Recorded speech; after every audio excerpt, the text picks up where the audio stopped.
As CEOs and leaders, we're entrusted with the success of our organizations. We have a unique set of responsibilities and skills. But what about our own well being? In this episode, I'm going to discuss CEO excellence. I'm going to share the 6 mindsets that I learned which distinguish the best leaders from the rest, and then apply these to your personal well being and your team and organization. Welcome to Executive Health. I'm your host, Julian Hayes II. And in this podcast, we explore the intersection of health, business performance, and longevity. And in today's episode, I am discussing CEO excellence and leading with health, first and foremost. Now, CEO excellence is the name of a book that I came across, which I found interesting. The authors are Carolyn Dwyer, Scott Keller, and Vikram Malhotra. All are senior partners at McKinsey Company. Now, in this book, to identify this century's best CEOs, the authors initially started with 2,400 public company CEOs. That's a lot. And after a screening process, which is quite extensive and vigorous, they ended up with 67. And each of those 67 people, they had in-depth conversations lasting for hours. And when we think about the CEO, we think about the role of a CEO. Oftentimes we think about only the glamour aspects of it. And you think about the glamour aspects of being a founder. You think about the glamour aspects of being of an entrepreneur. Any type of prestige, any type of title, oftentimes people see the good that goes with that. But a lot of times, much like a CEO, it's prestigious. It holds weight. It holds gravity. But it's a challenging role that is quite stressful. Besides billions, and for some companies now, trillions depend on the company here. Trillions of this money, billions, is being at stake. And maybe for you right now, I don't have a $1 trillion company or anything like that. So maybe it's millions, maybe it's a couple 100,000 in your company revenue or anything. And you might have people there as well. So if you think about it, the billion and trillion dollar companies, they have thousands and thousands of families that hang in the balance with the choices and decisions that they make. Maybe for you, maybe it's a couple families still, but that is still people that are dependent upon you making good choices, you making good decisions, you continually moving the needle forward and growing and doing what you're supposed to do and leading and keeping yourself on the straight and narrow. And that's nothing to hang lightly. Just having one family to play a part in helping them provide food for the table, send their kids to school, and et cetera, is a amazing thing. Now, I was surprised, though, to find that very few excel at this job. It almost felt like an NBA coach a little bit, where they're not around that long. Usually, it's like musical chairs now. 30% of Fortune 500 CEOs lasted fewer than 3 years. And 2 out of the 5 of the new CEOs are perceived to be failing within 18 months. All this leads me to the 6 critical mindsets and responsibilities that they identified in this book. And that's what this episode is going to be. That's the premise of this episode, is those 6 key mindsets and responsibilities. So let's go ahead and get started with number 1 here. And number 1 is going to be setting the organization's direction. Now, think of this as casting the vision, and you're setting a bold direction to take the company in. The CEO's responsibility here in terms of health from an organizational sense and a team sense would involve setting a clear direction and vision for how this organization, for how this company, for how this team is going to approach employee health and well-being. This includes establishing goals, policies, and initiatives that promote a healthy work environment. Now, for many of us, for many people, definitely, this isn't the difficult part. This is normal. This is business as usual in terms of working within an organization. The difficult part comes, though, is taking this same approach and applying it to your very own personal well-being. The same approach of applying this by establishing and defining your health and longevity vision, and your goals. It's about understanding what health and longevity and performance means to you, what it feels like to you, what does it look like, really getting vivid on this picture here, and then taking the proactive steps and being meticulous about it to achieve and maintain this optimal state. So number 2 here, aligning the organization.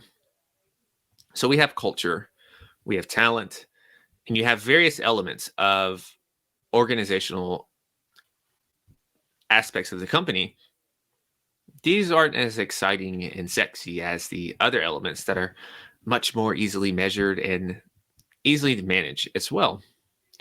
Nevertheless, though, this is an area that cannot be overlooked. And if this is too big of a picture for you to think about, think of the organization as just your life in general right now. There are certain areas of your life that are easily managed, easily measured, while there are other areas where this is not so much the case. When you're looking from a group standpoint, are the culture, are the values, are the practices, the principles, are these in alignment with the prioritization of health and high performance? Now, you, the leader, you can lead by example and encourage employees to prioritize their well-being. You can show through action, prioritizing your self-care, mitigating stress, and keeping it under control. That's the second part with that. You're mitigating it, but you're keeping it under control, because for the life that many of us live, having a stress-free life is not really the case, and that seems actually quite boring. But these are just a few that you can do to lead by example when you are aligning the organization.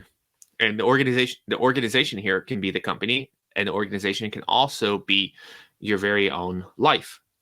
So the third responsibility and mindset here is mobilizing the business through its leaders and self-leadership. Self-leadership, this is a part that I added. It's a very important part. So this is a two-part equation. To go far in this world, oftentimes it's going to require a team. It's going to require a community, whichever word you want to use. It's going to be a group of people. And in this first part, building out a team and delegating people for key responsibilities in this operation is a necessity. From an organizational level, this helps create a culture of wellness, helps create a culture of high performance, and it helps create a culture that is consistently doing these things, not for 1 quarter, not for 2 quarters, but consistently over time. And this also happens because you are having people championing it, various health initiatives throughout the company. And so lastly, on a personal, granular level, the CEO, the founder, the business owner, you should take charge of your health. And you do this by practicing self-leadership. This includes adopting healthy habits, such as consistently exercising, healthy eating, and sufficient sleep. There's plenty more that you can do, but these are the basics, right? This is the foundation. Establishing routines, setting goals, holding yourself accountable for maintaining your personal health first and foremost is where it starts. That is the critical part of self-leadership, because as you go, everyone else is going to go and follow suit. So number 4 is engaging the board. In a strictly business context, this is about building a foundation of trust with your directors and investing in their intellect, investing in their abilities. And from an organizational health standpoint, engage your team about various health and wellness strategies so they can understand the importance and connection between health and business, the synergy that these two entities have with each other.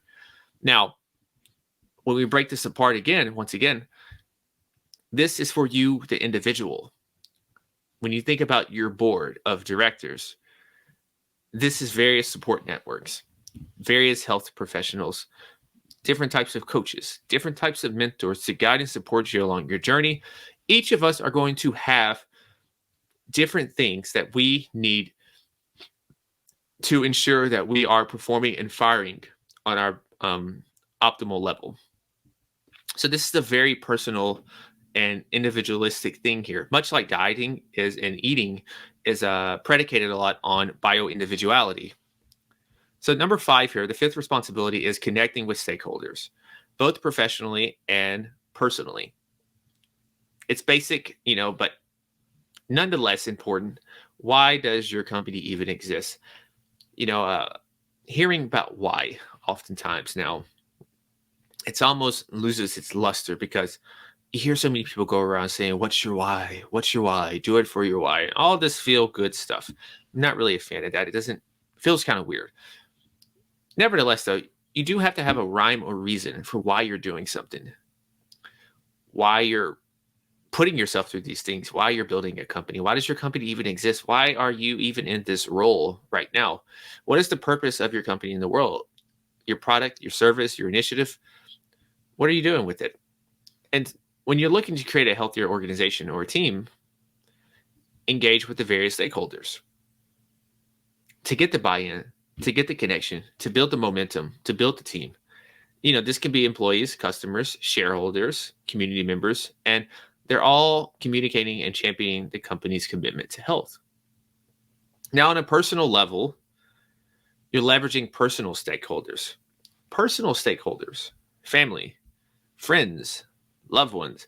You could probably even throw in peers here as well. One of the first things when I am advising people and we're talking and I'm getting an idea of their day-to-day life, their environment, I advise them to get the buy-in and support from the people who are closest to them, the people who they have a lot of contact with on a daily basis, especially the people that maybe are living a different life than they are. To get them on your team, get them in line by explaining what you're doing, why you're doing it, and why is it important? Why does this matter in the big picture of things? Lastly, why are they going to benefit as well by getting on a team, by getting on board with this mission, with this initiative, with this goal that you are going after? An easy example, probably the most common one, is someone who wants to lose weight or maybe just get healthy and improve certain biomarkers or whatever. And they need to drastically change up their meal and their food choices. But here's the kicker, right? They do not do the cooking. And they have a family involved as well. Now, instead of a person cooking the meal that everyone can eat, now maybe you need a little different compared to everyone else. Maybe it's a little more inconvenient. Maybe they change for you. But it's good to have this conversation. It's good to explain why this is important. It's good to explain, for instance, in this case, why you need to lose weight, why it's important, why everyone around you is going to benefit from that. So the sixth one here, my favorite one, is managing personal effectiveness. I think all these others would be for naught if this one isn't optimized, if this one isn't placed on a priority. Your personal health, your well-being, these are crucial to leading effectively. This is the true pillar of leadership. But in this world, people watch you by what you do, not really what you say. They might hear you, but they're really paying attention to how you move. It's the same thing as like verbal communication. 7-ish% verbal, 93% nonverbal. So by prioritizing your own well-being here and optimizing your personal effectiveness, you're embodying true leadership. You're setting an example for everyone else to follow suit and to ensure that they are going to have the necessary energy and the necessary focus to perform at their best. Managing personal effectiveness is crucial for both your professional and your personal life. So prioritizing self-care, however that looks to you, prioritizing stress management and mitigation, however that looks to you, prioritizing quote unquote work-life balance, however that looks to you. This ensures that you have the energy, the focus, and the resiliency to lead effectively. And everyone around you benefits because of this. So as we land this ship here, Remember that prioritizing our personal well-being is not only beneficial for ourselves, but it's also essential for the success of our organization, the success of our company, the success of everyone involved and who is with us on our team. So as leaders, and whether you're a leader of 20, whether you're a leader of only 3 people, we have a responsibility not only for our organizations and those people who have entrusted us, but we have a responsibility for our own well-being. So by embracing the 6 primary responsibilities that we have explored here, we can transform our leadership approach. We can pave the way for personal and professional success while being healthy in the process. We can have our physical well-being align with our financial goals and our financial success. So let's commit to leading with health. First and foremost, let's prioritize our well-being and let's inspire others to do the same. And to get started on the path to becoming this effective executive in both your personal and your professional life, don't forget, lastly, to download my free health report with 17 impactful actions that you can start today to reclaim your sovereignty over your health, to ascend to new heights, and embody true leadership, power, and vitality. So head over to executivehealth.io/report. It'll be in the links with the show notes as well. And until next time, stay awesome, be limitless, and go be the CEO of your health and your life. Peace.